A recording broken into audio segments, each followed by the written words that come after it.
Hello, everyone. Thanks for joining me here at Spiritual Sunshine, where each of us comes to uncover our spiritual light, which is divine love and divine wisdom. Yes, I think everyone, no matter your religion, your ideas about spirituality, has our own light, has their own light. Each of us is part of what some call nature, some call the wholeness of being, some call divinity. Each of us is part of what makes this universe beautiful. And yes, even those of us who take on a more, let's say, dark aspect, a more evil aspect, a spiritually dense and lower aspect, has their role to play. Each of us have their role to play in this grand theater of life. And I do think it's kind of like a theater. Because as we look at all the spiritualities around the world, whether it's Christianity, Islam, Hinduism, even in a way, atheism in its scientific understanding of what it means to be a holographic universe, we come to understand that in a way we're playing out roles that do indeed lead to something greater, do indeed teach us and help us uncover that light, that greater humanity that's at the core of each of us. So you could say each of us is the center of the universe. Each of us is the center of what it means to be alive.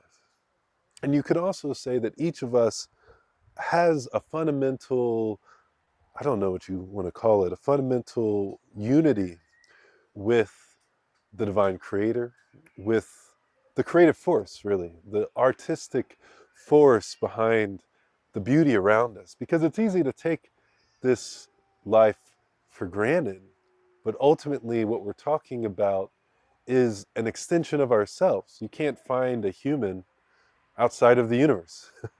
Can't find a universe without consciousness to find it. You know what I mean? In fact, our quantum physics tell us that the universe is in this infinitely probabilistic quasi state, probable clouds, you could call it, until a consciousness comes in and solidifies it. These probability clouds exist when a consciousness is absent from a situation. The only time material nature solidifies, we've come to learn, is in the presence of awareness. And funny enough, this has been proven in the lab, proven essentially beyond a shadow of a doubt that matter, what we call matter, is in multiple states representing what could happen until consciousness comes in. And I don't know if the consciousness at our core decides. I don't know if it's just the unity that's deciding, the universal consciousness. Maybe that's what's at our core as well that decides. But whatever it is, it takes awareness for things to seem and to be anything close to, material, what we think of as the hard and fast universe that's so real and so solid. Come to find out, it's only really seemingly solid. It only takes shape in the presence of consciousness. And even in the presence of consciousness, we know that it's all energetic. Material is all energy. It's made up of energy. And that energy is mainly empty space. And the deeper you go, the more you realize every level, from atoms to quarks, whatever we're talking about on an atomic and lower scale, it's mainly space. And so what keeps us together, what keeps us from totally coming into each other, colliding, going through each other, and what keeps us actually as a whole are the same thing: magnetism, the opposite of magnetism as well. Whatever you want to call it, there's a lot of words for it that are all over my head. In fact, what draws magnets together is not the magnetism, because that keeps them apart. It's their, what's the word? Um, it's the opposite polarity of magnetism. Funny enough, what we call magnets, because they come together, it's actually the opposite of their magnetic nature that brings them together. The magnetic nature of those objects is what actually keeps them apart when you're bringing the same poles together. So it's interesting when you learn more and more about it. And when we think of what it means to be one with the universe, we can't escape this idea that what we truly are is awareness, because it brings the universe together, as we talked about. It's what allows anyone to experience anything, from the smallest amoeba to a bug or a rodent, if you want to call them that, to a human. Indeed, all life, in a way, is sacred, because we share in this divine light that we call the spiritual sun, the spiritual sunshine of the universe. And so that's what we talk about when we're here at Spiritual Sunshine, and that's our topic for today. In fact, I want to dive deep on what it means to have a greater awareness, a greater willpower in the world, a greater strength, a greater embodiment. Because we know what it's like when we're feeling weak in a situation. I mean, there's all kinds of versions of that for me, where I feel like I come out of something a little, I don't know, disjointed maybe, a little um, disconnected, a little confused, as I am right now, as I make sure this video is still going. And we can feel that in any situation. When we talk to friends, we might come away from an experience saying, I didn't really feel quite there. I felt misheard, misunderstood, felt like I couldn't get a word in. Maybe it's a group of friends and we feel like we're kind of on the outs. Sometimes when we have a best friend and there's other friends near that we don't really know, or we're kind of, threatened by, we can posture and we can kind of try to shut them out. Some call it like a beta move, right? And I think we've all been in that experience where we feel a little jealous and feel like we want to, kind of control things a little more. We want more attention. And it goes further than that, beyond social situations. When it comes to addiction, we can feel despondent after giving in to something. I don't know what it might be for you, but a lot of our addictions are approved by society. You know what I mean? Watching Netflix, scrolling on TikTok, diving in deep on a topic on YouTube or X or Twitter, or whatever you want to call it, um, Reddit, diving deep on topic in a library, and just feeling like we can't escape this mode of being, whether it's learning, whether it's um, falling into drug addiction, whether it's porn addiction, whether it's yearning to be with someone and having to deal with not being received, trying to find someone else. No matter what it is, it could be religion, it could be spirituality, we can dive too deep. We can find ourselves disconnected, disjointed. And so what we learn is that in those situations, if we bring more awareness to them, bring more understanding and, yes, compassion for ourselves to them, we can find a greater strength. I recently heard something interesting from a Harvard uh, psychologist on a podcast. I'll have to, they call him Dr. K. I don't know his whole name. And he was talking about how in the studies around willpower, we find that if you bring more attention to them, willpower increases. And he pointed out that if you really think about what it means to have willpower, it kind of comes back to just being more aware. So if we're struggling with addiction, whatever it is, There's one side of things that wants it one way, and then there's another aspect to our mind, our bodies, our nervous system, whatever it is, that wants it another way. And so when we are struggling, there's an attention there on the struggle. When we're applying willpower, it can be said that we're applying more awareness. Something about willpower involves more awareness. And when we don't have an awareness of that thing, that situation, that yearning, then there is no real struggle. We just fall into it. We're automated, as he said. And this is something we've talked about for a long time, but it was cool just hearing it from someone else. A lot of people talk about these things now, but he had a real insight here that awareness equates to willpower. And I hadn't really thought about it in such clear terms before. That awareness, that light, that spiritual light that we have called consciousness, it relates to willpower on an equal basis. And when we're more automated, when we're just falling into situations, when we're not bringing awareness to them, we don't have willpower in those situations. There's no struggle. And so, indeed, if we want to find more willpower when it comes to our addictions, we just need to apply more awareness. We need to bring a heightened sense of awareness to that situation. That's what I got from his talks, and that's what I find in my life, right? You probably see it in yours as well, thinking about it.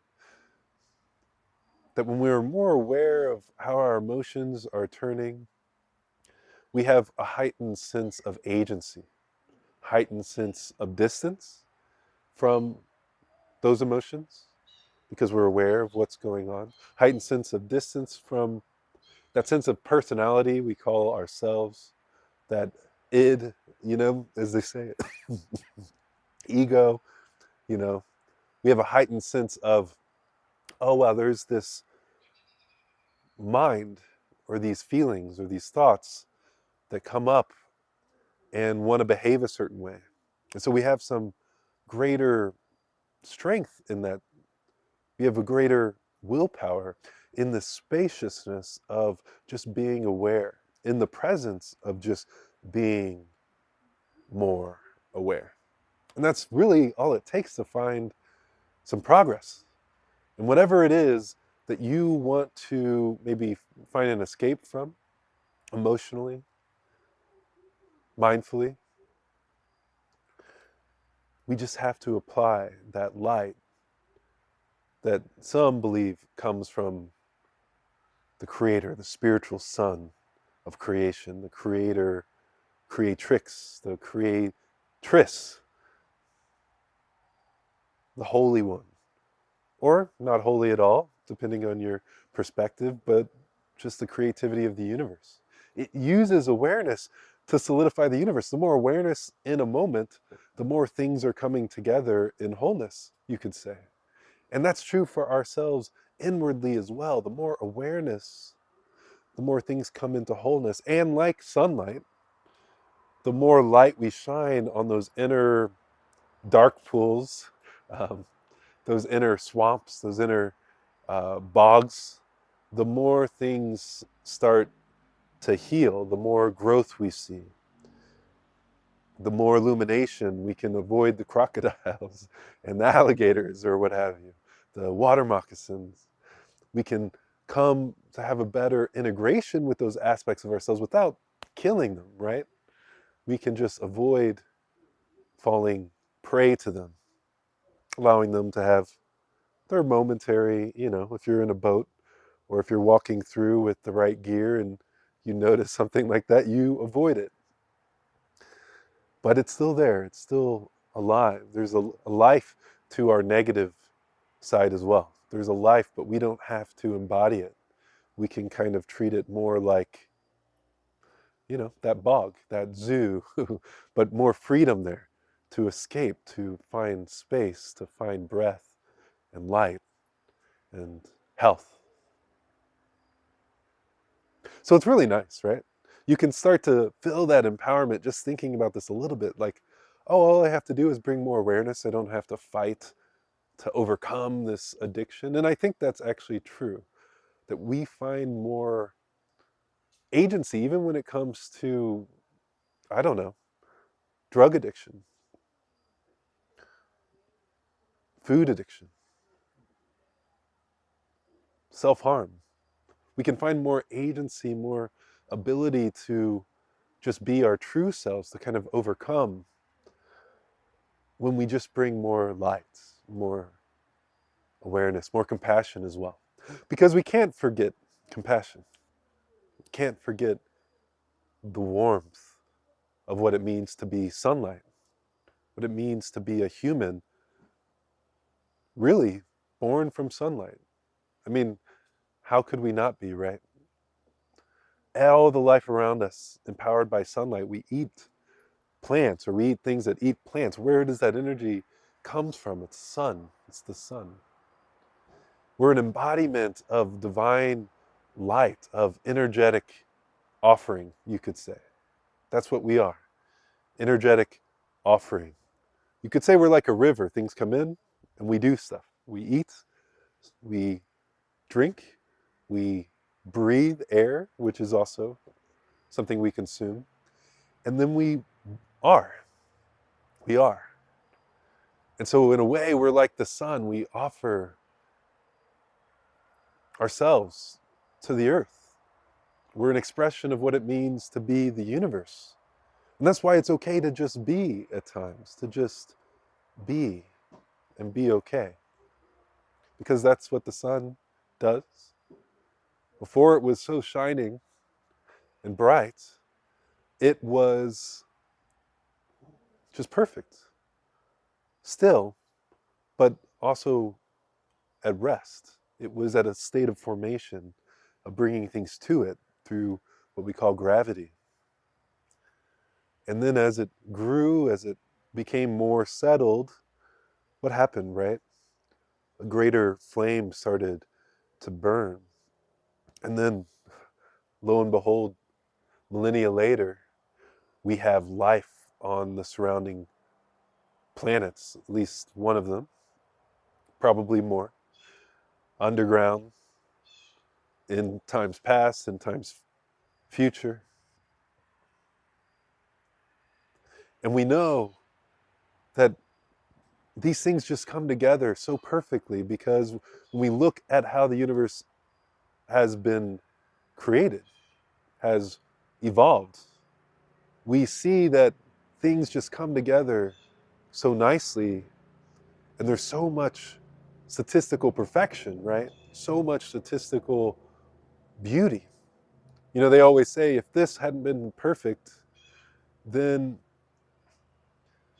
this whole thing would have fallen apart. If that hadn't been right to a T, which is such a low percentage chance, we wouldn't have life on this planet. We wouldn't have the solar system.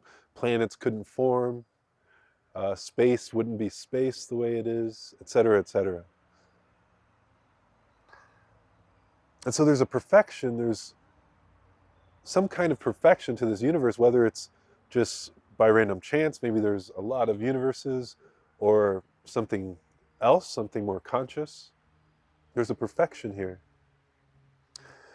And it's something that we can relate to, we can accept as part of ourselves, because you can't separate us from what's around us. We're part of this shining forth that we call the universe, the one realm, the universe. So thank you for joining me today here on Spiritual Sunshine. Be sure to subscribe or follow wherever you find this, to comments and let us know what you think. I'm curious where your thoughts go when it comes to this topic.